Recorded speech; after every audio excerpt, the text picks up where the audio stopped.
Hej. I dag skal jeg fortælle om 3 forskellige typer af radioaktive henfald. Alfa, beta og gamma henfald. Eller alfa, beta og gamma stråling. Alfa, beta og gamma stråling handler grundlæggende om, at nogle atomkerner, vi har i universet, er ustabile. Og for at blive mere stabile, udsender de stråling. Det er altså det, vi kalder radioaktivitet. Og hvis vi lige skal prøve at tegne en en ustabil kerne, så kan vi bare lave sådan der, og så sådan. Nu ligner det lidt en sol, men det er vores ustabile kerne.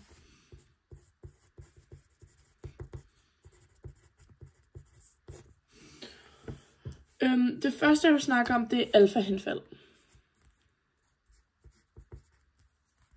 Eller alfa-stråling. Jeg ved ikke, om man kan se det fra min hånd.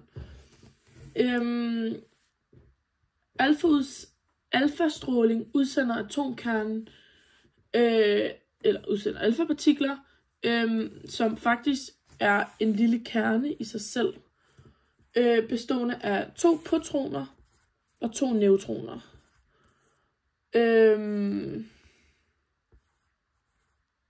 2 protoner og 2 neutroner. Man kan også sige, at det er det samme som en heliumkerne.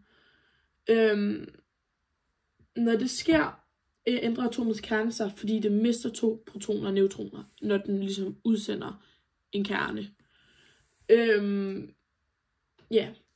Hvis vi så skal snakke om beta-stråling, så kan vi gøre det sådan. Det er jo selvfølgelig noget anderledes, fordi det er en anden slags stråling, vi snakker om. I stedet for, ligesom vi så op i alfa-henfaldene, hvor kernen ligesom udstøder en kerne, som ligesom består af de 2 protoner og neutroner, så i beta-stråling, der sker der en ændring inde i kernen, hvor en proton skal vi tegne her.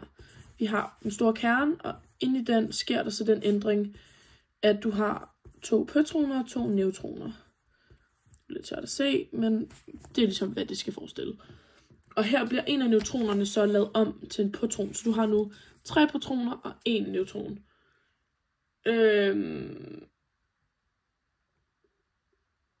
Og så bliver den så også lavet om til en elektron. Så du har altså derfor en neutron, som bliver lavet om til en proton og en elektron. Og elektronen bliver så udsendt med sådan høj fart. Udsendt med høj fart.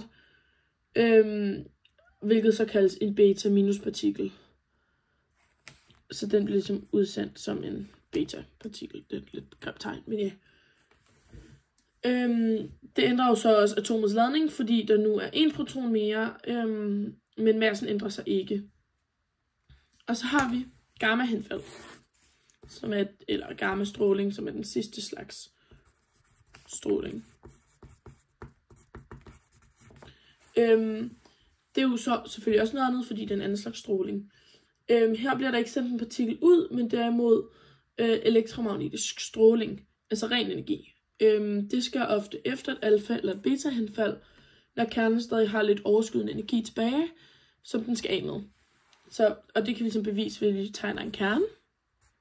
Jeg ved ikke, om man kan se det fra min hånd, men vi har en kerne. Og så hvis vi gør sådan her. Det der, og så er den ligesom udsender. Og så gammategn, eller nej, det er overhovedet ikke gammategnet. Der er gammategnet.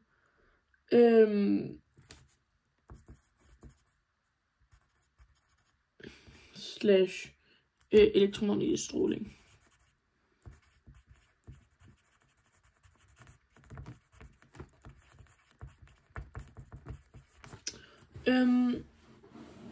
Så nu er der så ikke mere masse og nogen ladning tilbage i gammastrålingen. Den er altså meget gennemtrængende, og det kan gå igennem både kroppen og det meste andet. Og hvis vi så ligesom kan tegne nu tegner jeg lige et skema. Skal vi se. Type.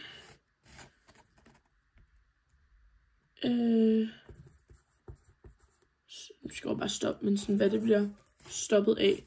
Så vi har alfa, som kan tegnes som sådan et A.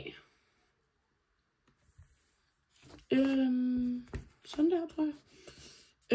Og det kan for eksempel stoppes af papir. Så har vi beta-stråling.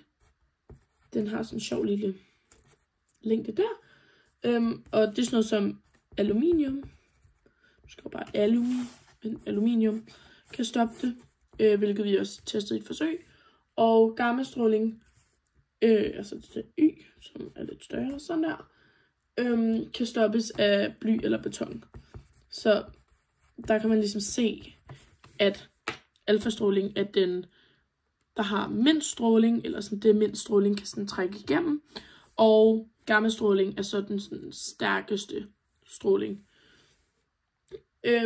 Og radioaktivitet kan godt virke sådan ret uoverskueligt, hvis man ikke kender til det. Men det bliver faktisk brugt ret meget i hverdagen, for eksempel til medicinsk behandling. Og det er derfor også ret vigtigt at forstå de 3 typer, hvis man vil have sådan en forståelse for fysik i det hele.